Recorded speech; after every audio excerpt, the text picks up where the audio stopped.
Con Tony Darè c'è un lungo pluridecennale rapporto di stima e amicizia reciproca. Ci sono stati anche dei momenti politici di percorsi diversi, ma l'importante appunto è il rapporto personale e la stima che si ha l'uno dell'altro. A poche ore dalla presentazione ufficiale della lista trevigiana di Forza Italia, l'arruolamento nelle file azzurre di Gian Antonio Darè prende sempre più consistenza e nel partito monta lo scontento. Tosi, Andretta, Darè, Forza Italia è una succursale della Lega, attacca una parte dei tesserati storici, ma esternazioni pubbliche fino a dopo le urne difficilmente ce ne saranno.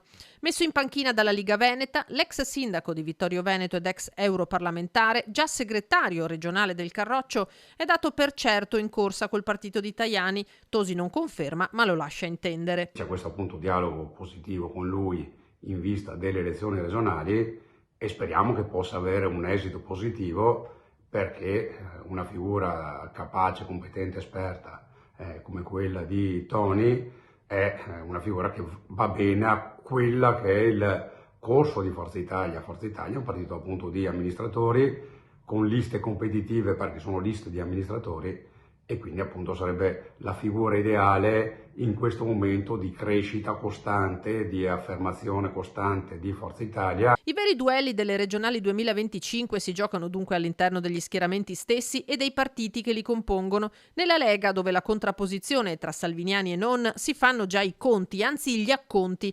3.000 euro che i candidati alla prima candidatura devono versare al partito, cifra che sale a 10.000 per gli uscenti. E in caso di elezione il saldo dovrà raggiungere i 20.000 euro totali. Quanto ai nomi, nei territori le scelte calate dall'alto, anche solo da Noventa Padovana, non comodano affatto. A Venezia Sebastiano Costalonga è rimasto al palo a favore del vice sindaco Andrea Tomaello. Lui dissimula, ma la delusione è palpabile. La mia disponibilità è sempre stata data in qualsiasi occasione. Io vado avanti, qualcuno voleva che io ritirassi la candidatura, cosa che era tutte cose false, non è vero.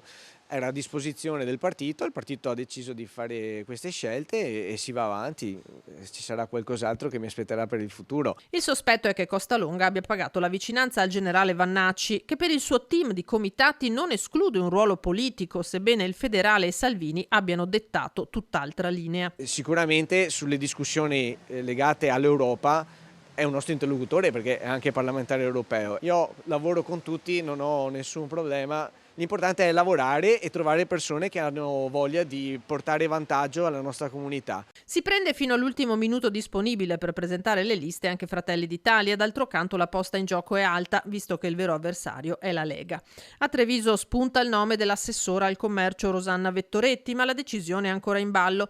Chi resta fuori invece dalle regionali, perché i meloniani potrebbero puntare su di lei alle amministrative del capoluogo del 2028, è la sua collega di giunta Gloria Sernagiotto, figlia di Remo e volto emergente del partito.